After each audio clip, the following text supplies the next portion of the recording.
स्वामी समर्थ आणि मृत झालेली बाई अक्कलकोटचा चमत्कार। घटना 1875 साली। ठिकाण अक्कलकोट, स्वामी समर्थ मठ परिसर। एक गरीब शेतकरी स्वामी समर्थांचा निस्सीम भक्त होता। एके दिवशी त्याच्या पत्नीला अचानक ताप आला आणि काही तासांत ती बेशुद्ध झाली।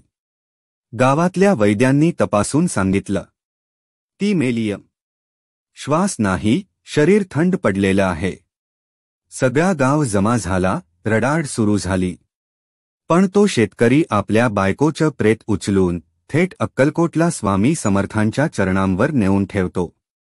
तो कळवळून म्हणतो, स्वामी, ही माझी पत्नी आहे, माझं सगळं आयुष्य आहे। ती गेली तर मी संपलो, पण मला खात्री आहे, तुम्ही जगवू शकता। सभोवतालचे लोक थक्क, कोणी म्हणतं वेडाच आहे, कोणी म्हणतं श्रद्धा आहे। स्वामी समर्थ ओरडले, ए सती, उठ, अजून तुझं कर्म संपलेलं नाही। काही क्षण शांतता, आणि अचानक त्या स्त्रीने डोळे उघडले।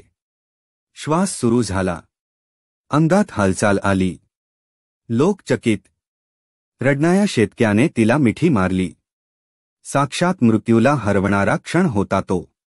लोक म्हणू लागले, हे साधू नाहीत, हे परब्रह्म आहेत। या कथेतून बोध, श्रद्धा असेल तर मृत्यूही नम्र होतो। स्वामी समर्थ हे केवळ गुरु नव्हते, ते चैतन्य होते। भक्ताच्या अश्रूंवर त्यांची। तुम्हाला ही खरी स्वामी कथा आवडली असेल तर कृपया लाईक करा, चॅनलला सबस्क्राईब करा आणि भक्तांमध्ये ही कथा शेअर करा।